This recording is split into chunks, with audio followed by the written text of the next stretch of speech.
Hello everyone, welcome back to my channel. Before starting the video, please subscribe and keep watching for more details videos.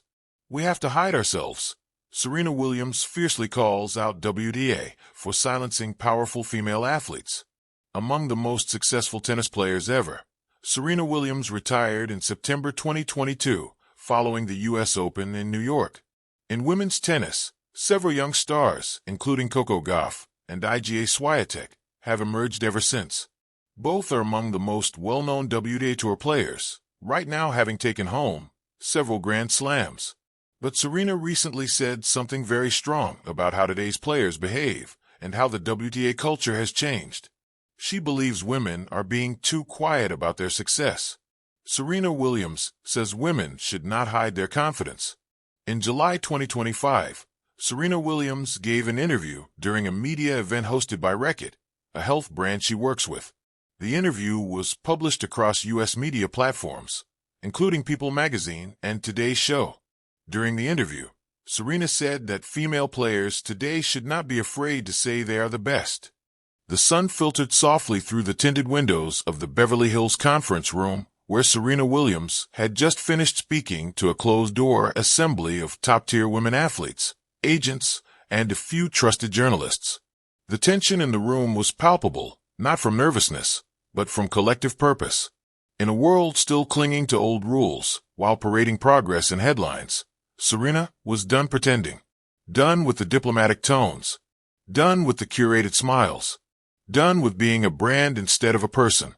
She had just uttered the words that rippled like lightning across the room and would soon strike headlines globally. We have to hide ourselves, our power, our voices, our truth, and I'm done with it. The WTA should be ashamed. A breaking point.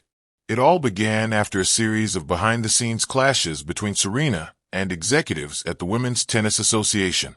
While the world celebrated WTA's progressive campaigns, Serena and many other top players knew that beneath the glittering facade was a silencing force, one that demanded the strongest women in sport shrink themselves in the name of marketability and sponsor comfort. The flashpoint, a now infamous interview Serena gave during a podcast where she spoke candidly about maternal health disparities for Black women, slammed the unrealistic expectations placed on female athletes post-pregnancy, and dared to suggest that mental health needed more attention than glossy social media campaigns. The WTA's response was swift and unnerving. Behind closed doors, she was asked to tone down the activism, to focus on the sport, and to remember that she was an ambassador, not an activist. Serena's jaw clenched at the memory. She had fought too long, risen too high, and endured too much to be told to sit quietly now. A legacy interrupted. Serena was not just another player. She was the player. With 23 Grand Slam titles, a career spanning 2 decades, and a voice that reached far beyond tennis, she had earned every right to speak freely. But what shocked her wasn't that the WTA tried to silence her. It was that she wasn't alone. Naomi Osaka had taken a break for mental health and was whispered about in boardrooms. Venus, her sister, had always been subtly punished for demanding equal prize money. Even Coco Gauff had faced criticism for being too outspoken about justice and equality at only 19. It wasn't coincidence. It was a pattern. They like us when we smile, when we win, when we sell shoes, Serena had said in her address. But the second we raise a fist or a question, suddenly we're problematic. They want our power on their posters, but not in their press conferences. A collective roar. The speech Serena gave that afternoon wasn't just a personal protest. It was a battle cry. She stood at the podium, wrapped in a tailored blazer the color of fire, her natural hair unrestrained, her voice unshaken. We're told we're lucky to be here. That we should be grateful, she said. But it's not luck. It's blood, sweat, childbirth, miscarriages, racism, anxiety, injury, surgeries, and still showing up. And when we do speak up, we're fined. We're blackballed. We're labeled as aggressive, while men are called passionate. We don't need permission to be powerful. Behind her, a screen projected images of powerful moments. Osaka with her mask honoring victims of racial violence. Venus demanding equal pay at Wimbledon. Billie Jean King marching for Title IX. Coco speaking at a Black Lives Matter protest. Serena herself, pregnant and winning the Australian Open. "This isn't new," she said. "We've always had to fight two matches, one on the court and one off of it."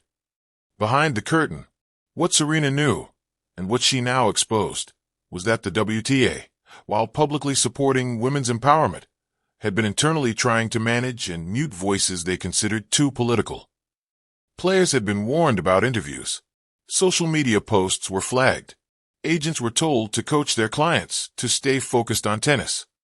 "You're not here to change the world," one executive had reportedly said to a player after she made an emotional plea for Palestine. But Serena didn't buy it. "If not us, then who?" she had responded. "Who gets to change the world if not the one standing in the arena?" Allies and critics. Her words set off a shockwave. Within hours, athletes from other sports weighed in. Megan Rapinoe tweeted, "When Serena speaks, we listen.